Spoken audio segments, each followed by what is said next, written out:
নমস্কার, আমি Tumpa. Fusion of Tumpa চ্যানেলে আপনাদের অনেক অনেক স্বাগত, অনেক ভালোবাসা। আপনারা কেমন আছেন? আশা করি ঠাকুরের কৃপায় বেশ ভালো আছেন, সুস্থ আছেন। আমরাও ঠাকুরের কৃপায় বেশ ভালো আছি, সুস্থ আছি। গুরুজনদের প্রণাম আর ছোটদের অনেক ভালোবাসা জানিয়ে আজকে আবারও একটা নতুন ব্লগ শুরু করলাম। আশা করছি আজকের ব্লগটাও আপনাদের অনেক অনেক ভালো লাগবে আর ব্লগের শেষ পর্যন্ত আপনারা আমার সাথেই থাকবেন। আর অবশ্যই হ্যাঁ, ব্লগটা একটা লাইক করে দেবেন যদি ভালো লেগে থাকে, আর একটা কমেন্ট করতে ভুলবেন না ব্লগটা কেমন লাগলো। আর কোনো জায়গায় খামতি থাকলে অবশ্যই বলবেন, সেটা শুধরে নেওয়ার চেষ্টা করব। আর যদি নতুন বন্ধু আমার চ্যানেলে প্রথমবার এসে থাকেন তবে অবশ্যই চ্যানেলটা সাবস্ক্রাইব করে আমার পাশে থাকতে পারেন, তাহলে এই ছোট্ট বোনটি এই ইউটিউবে একটু এগিয়ে যেতে পারে। তো আজ বৃহস্পতিবার, আর বৃহস্পতিবার সকালবেলায় ঘুম থেকে উঠেছি, ওই 6:30টায় ঘুম থেকে উঠেছি। আর তারপরে নিজে তো ফ্রেশ হয়েছি, তারপরে বাসি জামা কাপড় চেঞ্জ করে মনাদেরকে আর কি তুলেছি। ওদেরকে তুলতে তো বেশ খানিকটা সময় লাগে, আর ওদেরকে ফ্রেশ করিয়েছি, মানে দাঁত ব্রাশ করিয়েছি, ফ্রেশ করিয়ে জামা কাপড় পরিয়ে ওদেরকে গুছিয়ে গাছিয়ে পড়তে পাঠিয়েছি। সকালবেলা ওরা যেহেতু পড়তে যায়, তো ওরা ওই দুটো করে জল বিস্কুট খেয়ে পড়তে গিয়েছে। আর সেই ফাঁকে মানে আসার সময় আর কি একটু ভিডিও করলাম। আমাদের পাড়ায় তো পুজোর প্যান্ডেল লেগে গিয়েছে, আর একটা পুজো পুজো ভাইবস আসছে। আর আকাশটা দেখেও দেখতে পাচ্ছেন কি সুন্দর লাগছে, তাই না? তো যাই হোক, আর এই যে আমাদের গাছের পেঁপে গাছ, আর পেঁপেও বেশ ভালো হয়েছে। তো জানেন তো, মধ্যবিত্ত ফ্যামিলিতে যদি বাড়িতে কোনো ফলের গাছ বা ফুলের গাছ, মানে সবজির গাছ থাকে না, তো অনেকটা দেখবেন সাশ্রয় হয়, তাই না? তো যাই হোক, আজ তো বৃহস্পতিবার প্রচুর কাজ আছে। আর সকালবেলা তো ওই যে মনাদেরকে পড়তে দিয়ে এসেছি, আর তারপরেই ওই জিরে, জোয়ান, মৌরি, আর তারপরে মেথি আর দালচিনি মানে একটা জল বসিয়েছি। আসলে আমার বেশ কয়েকদিন ধরে একটা প্রবলেম হচ্ছে, তো সেই প্রবলেমের আর কি এটা সলিউশন আর কি। কাল দিনটা না সারা দিন 3-4 কাপ প্রায় আমি এই জলটা খেয়েছি। তার সাথে সাথে গ্যাসের ওষুধ খেয়েছি, তবে এই ওষুধটাই না বেশ কাজ দিয়েছে। শুধু গ্যাসের ওষুধ খেলে না দেখছিলাম হচ্ছিল না। তো যখন এই জলটা খাচ্ছিলাম তারপরে দেখছিলাম একটা মানে কেমন একটা খারাপ খারাপ ঢেকুরগুলো উঠে যাচ্ছিলো, আর তারপরে বুক, পেট, পিঠ যে চাপ লাগা একটা ব্যথা, সেই ব্যথাটা না আস্তে আস্তে কমে আসছিল। তো ভাবলাম এটা নিশ্চয়ই বেশ ভালোই কাজের। আসলে এটা আমাকে আমার বাবা বলে দিয়েছিল যে এটা করে খেতে, বেশ কয়েকদিন খেলে উপকার পাবো আর কি। তো সেই কারণেই আর কি খাচ্ছি। তো দেখি বেশ কিছুদিন খাই তো বেশ ভালোই হবে। আগে না জিরে জলটা খেতাম, তারপরে ওই যে চিয়া সিড ভিজানো জল, তবে কোনো কিছুই না তেমন করে কন্টিনিউ করতে পারি না। আসলে ঘরে যখন এরকম ছোট ছোট দুটো বাচ্চা থাকে, তখন দেখবেন সংসার সন্তান সামলাতে সামলাতে না আর নিজের থেকে খেয়াল করা হয় না। তো ওই একটা মানে বেখেয়ালে হয়ে যায়, অনিয়ম হয়ে যায়, তারপরে ফলে দেখবেন আর কি শরীরটা খারাপ করে। তো সেটাই হয়েছে আমার সঙ্গেও। ভাবি যে নিজের যত্ন নেব, কিন্তু ওই যে সময় করে উঠতে পারি না সারাদিনের সমস্ত কাজের চাপে। তো যাই হোক, ওইদিকে ওই সব কাজগুলো করে ওইটা বসিয়ে দিয়ে ওইদিকে জামা কাপড়ও আর কি মেলে দিয়ে আসলাম। কালকে কেচে দিয়েছিলাম, সেগুলো তো শোকায়নি। আর প্রত্যেক দিনই কেমন বৃষ্টি হচ্ছে, আর দুদিন ধরে তো ভীষণ জোরে বৃষ্টি, তার সঙ্গে বিদ্যুৎ চমকানো, এগুলো তো লেগেই আছে। তো এটা না বর্ষাকাল, মানে এটা ভাদ্র মাস, ভাদ্র মাসে তো খুব মানে রোদের তেজ থাকে। এই সময় জামা কাপড় আর কি রোদ্রে দিতে হয়। জামা কাপড় রোদ্রে দিলে না সেসব জামা কাপড়ে আর মানে ওই যে পোকা বা পিঁপড়েতে কাটতে পারে না। এটাই আর কি শুনে এসেছি, মা দিত, আমার শাশুড়ি মাও দিয়েছে, আমিও বেশ কয়েক বছর দিয়েছি। তবে এই বছর যা শুরু হয়েছে, জামা কাপড় তো রোদে দেওয়া মাথায় পড়ে থাকুক, মানে সারাদিনের কাজকর্ম তাহলে আর করাই যাবে না, ওই ছাদে জামা কাপড় রোদ দিয়ে বসে থাকতে হবে। কারণ বৃষ্টির তো কোনো লাইসেন্স নেই, যখন তখন পড়তে পারে। তো যাই হোক, ওইদিকে বিছানাটা গুছিয়ে নিয়ে এসেছি, আর এদিকে ওই জিরে জলটা আর কি ছেঁকে নিলাম। জিরে জল না, একটা ম্যাজিক্যাল ড্রিঙ্ক আর কি। যাই হোক, ওটা খেয়ে নেবো, আস্তে আস্তে সিপ সিপ করে খাবো। তো ওই বসে খাওয়ার জানেন তো সময় নেই। আসলে যদি আমি ওই 4:30 বা 5টায় ঘুম থেকে উঠতাম, তবে না অনেকটা টাইম পেতাম বসে খাওয়ার। তবে কি বলুন তো, রাত্রে না অনেক রাত হয়ে যায় ঘুমাতে ঘুমাতে, যেহেতু বাচ্চারা না এই গল্প গুজব করতে করতে ওদের সঙ্গে প্রচুর বকতে হয় জানেন তো। তো সেই কারণে অনেকটা রাত হয়ে যায় ঘুমাতে ঘুমাতে। সেই কারণে না আর অত ভোরবেলায় না ওঠা হয় না, তবে দরকার পড়লে কিন্তু উঠতেই হয়। তো যেহেতু দরকার নেই সেহেতু অত সকালবেলায় না আর উঠি না। আসলে অত সকালবেলায় উঠলে না শরীরটা খারাপ করবে, সারাদিনের কাজে কোনোই এনার্জি পাবো না। তাই যদি একটু ঘুমটা পুরোপুরি হয় তারপরে কিন্তু সকালবেলার থেকে ঘুম থেকে উঠলে অনেক কাজের এনার্জি পাই। তাই সেইভাবে আর কি উঠছি।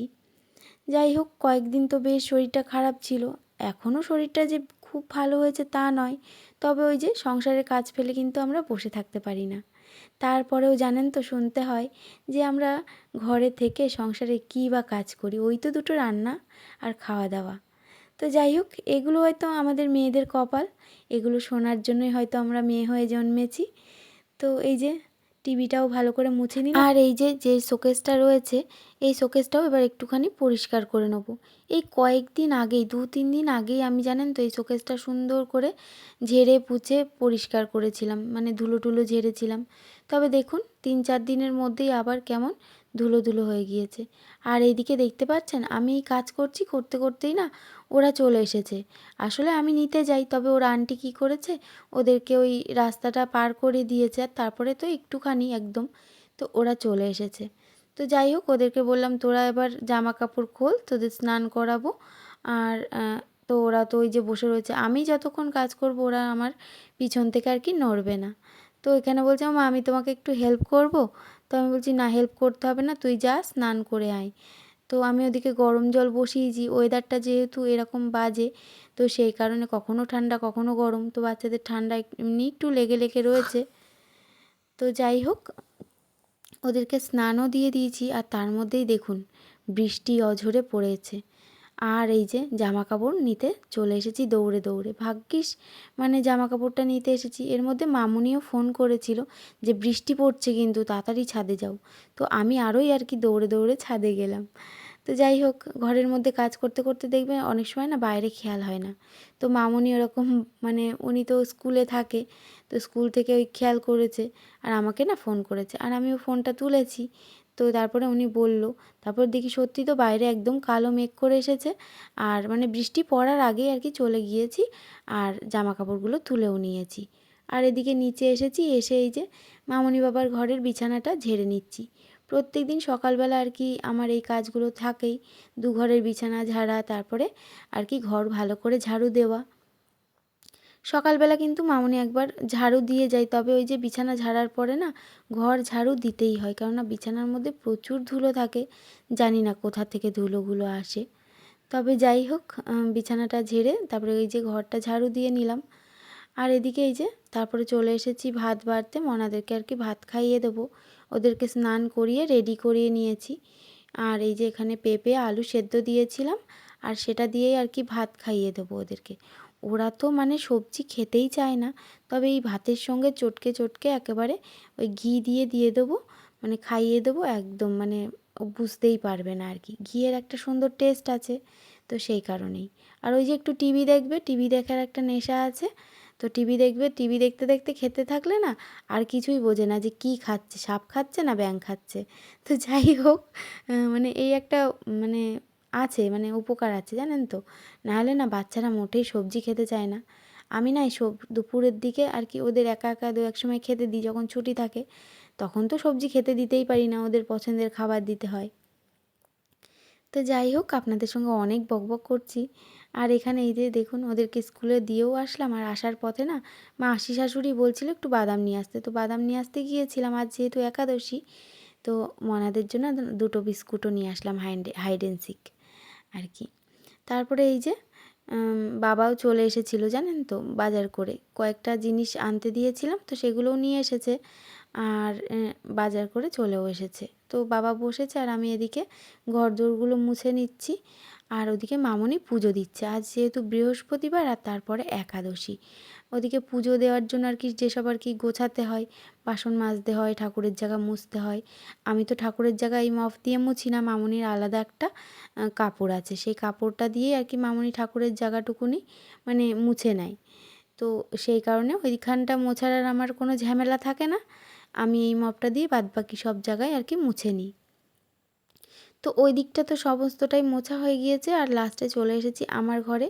আমার ঘরটা মুছে তারপরে একদম গলিটা মুছে চলে যাব একেবারে স্নান করতে। তো স্নান করার আগে আবার মামুনি বলছে একটু চা খাবো, তার জন্য ওই গ্যাসটা আবার একটু মুছে দিয়ে আসলাম। মানে পুজো করে একটু চা খাওয়ার নেশা লাগে। আসলে একাদশী করেছে, সকাল থেকে তো কিছুই খাইনি। ওই একাদশী করে মানে পুজো দিয়ে তারপরে একটুখানি ওই লিকার চা খাই। তো যাই হোক, ওইসবগুলো হয়ে গিয়েছে। মামুনি আর কি লিকার চা খেয়েছে, মাসিকেও আবার একটু ডাকলো।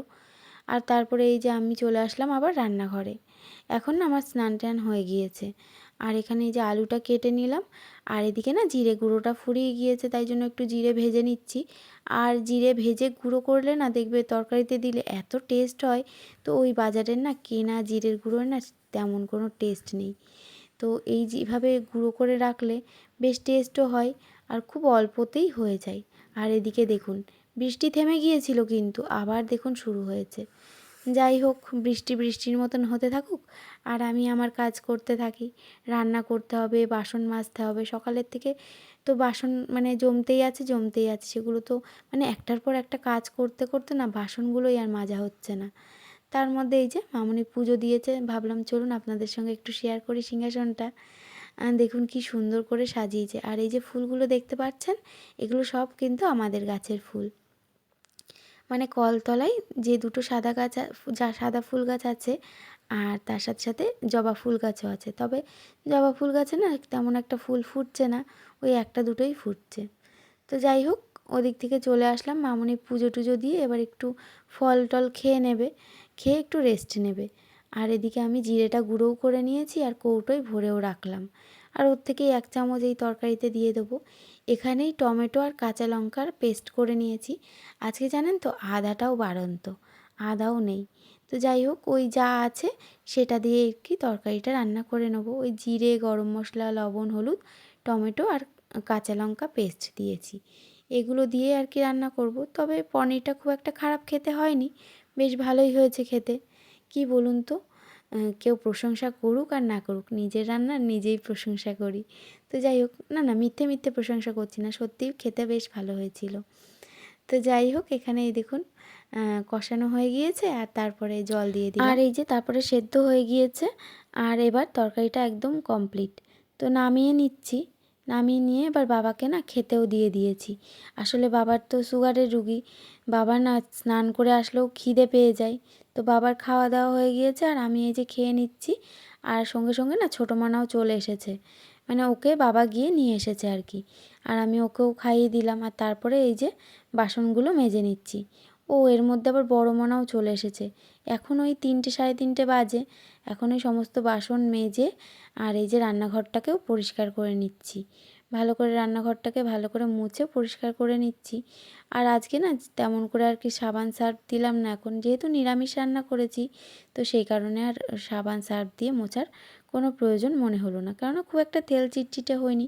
মাছ মাংস রান্না করলে না তখন ওই সাবান দিয়ে পরিষ্কার করতেই হয়। আর এখন বাজে ওই 4টে, আর মনার না মাস্টারমশাই পড়াতে এসেছে, তাই আর কি ওনার জন্য চা করলাম, তার সাথে সাথে বাবার জন্য আর কি একটু চা করে দিলাম।